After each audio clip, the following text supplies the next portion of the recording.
ஆண்டுகள் அமெரிக்காவில் வாழ்ந்தும் தனது இறுதி காலத்தை சொந்த மண்ணிலேயே கழிக்க வேண்டும் என முடிவு செய்திருக்கிறார் இங்கொரு 94 வயது மூதாட்டி. அமெரிக்க குடியுரிமையை துறந்து இந்தியராக மாற போராடும் அந்த உணர்ச்சிகரமான கதையை இன்றைய டீ டைம் நியூஸில் பார்க்கலாம்.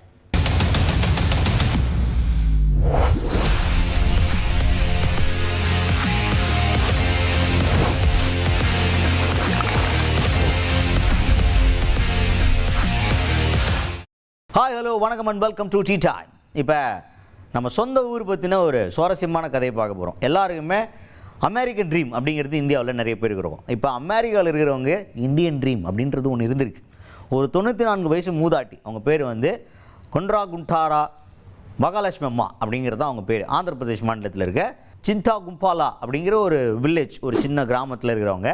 அந்த கிராமத்தை சார்ந்தவங்க தான் இந்த பெண்மணி. அவங்களுக்கு கல்யாணம் ஆகி ஒரு நல்ல ஃபேமிலி, பசங்க எல்லாம் இருக்கிறாங்க. அதுக்கப்புறம் 2000 வந்து அவங்களுடைய கணவர் தவறுகிறார். அவங்களுடைய கணவர் மரணிச்சதுக்கு பிறகு அவங்க என்ன பண்ணுறாங்கன்னா, அவங்க பசங்கள்லாம் அமெரிக்காவில் செட்டில் ஆகிருக்கிறாங்க. அவங்க பையன் வந்து அங்கே ஆன்காலஜிஸ்ட்டாக இருக்காங்க. அவங்களுடைய பையன் குடும்பத்தோடு போயிட்டு ஸ்டே பண்ணி அமெரிக்காவில் இருக்கிறாங்க. யூஎஸ் சிட்டிசன்ஷிப்லாம் வாங்கிடுறாங்க அங்கே இருக்கிறதுனால. பேரம்பேத்தியோட அங்கே ஒரு அமெரிக்க வாழ்க்கையில் சூப்பராக இருக்கிறாங்க.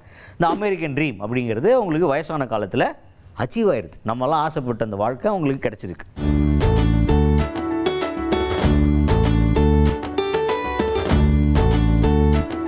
ரெண்டாயிரத்தி 18 அவங்களுக்கு என்ன தோணுது அப்படின்னா, வயசாயிருச்சு, நம்ம காலம் முடிய போகுது.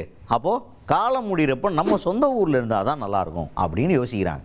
அவங்களுடைய நினைவுகளெல்லாம் அவங்க சொந்த ஊரை நோக்கி அவங்கள கடத்த ஆரம்பிக்குது. அப்போ என்ன பண்ணுறாங்கன்னா, எனக்கு யூஎஸ் சிட்டிசன்ஷிப்லாம் வேண்டாம், தான் நீ வச்சுக்கோ அப்படின்னு சொல்லிட்டு இந்தியாவுக்கு ட்ராவல் பண்ணி வந்து மறுபடியும் இந்திய குடியுரிமையை கோர்றாங்க. எனக்கு இந்தியன் சிட்டிசன்ஷிப் கொடுங்க, நான் வந்து சாகும்போது ஒரு இந்தியனாக சாகணும்னு விருப்பப்படுறேன், அதுவும் என் சொந்த ஊரில் இருக்கணும்னு விருப்பப்படுறேன் அப்படின்னு சொல்லி உணர்ச்சி பொங்க ஒரு கோரிக்கையை வச்சு அங்கே இருக்கிற கலெக்டரை பார்த்து பையனோட போயிட்டு அந்த கோரிக்கையை வச்சு இதுக்கு வந்து அவங்க மறுபடியும் உறுதிமொழி எடுக்கிறாங்க. ஒரு இந்தியனாக நான் இந்த மாதிரி கடமைகள்லாம் பண்ணுவேன், நான் ஒரு இந்திய குடிமகனாக இருக்க போகிறேன் அப்படின்னு சொல்லிட்டு உறுதிமொழி எடுத்து மறுபடியும் அவங்களுடைய உரிமை கோரியிருக்கிறாங்க. ஸோ இந்த செய்தி வந்து ரொம்ப சுவாரஸ்யமான ஒரு செய்தியாக வைரலாக சோஷியல் மீடியாவில் பார்க்கப்பட்டுருக்கு. எதுக்கு இதை சொல்கிறோம் அப்படின்னா, நம்ம எங்கே வேணால் போகலாம், உலகத்தில் எந்த மூலையில் வேணாலும் இருக்கலாம், ஆனால் நம்மளுடைய அடையாளம் அப்படிங்கிறது நம்ம பிறந்த மண்ணு தான். அதுதான் இந்த அம்மா வந்து நமக்கு உணர்த்திட்டு போயிருக்கிறாங்க. இதை சொல்கிறதுக்காக தான் இந்த ஸ்டோரி எடுத்துருந்தோம். ஸோ எங்கே போனாலும் சரி, பிறந்த ஊரை, பிறந்த இடத்த, பிறந்த மண்ணை மறந்துடாதீங்க மக்களே.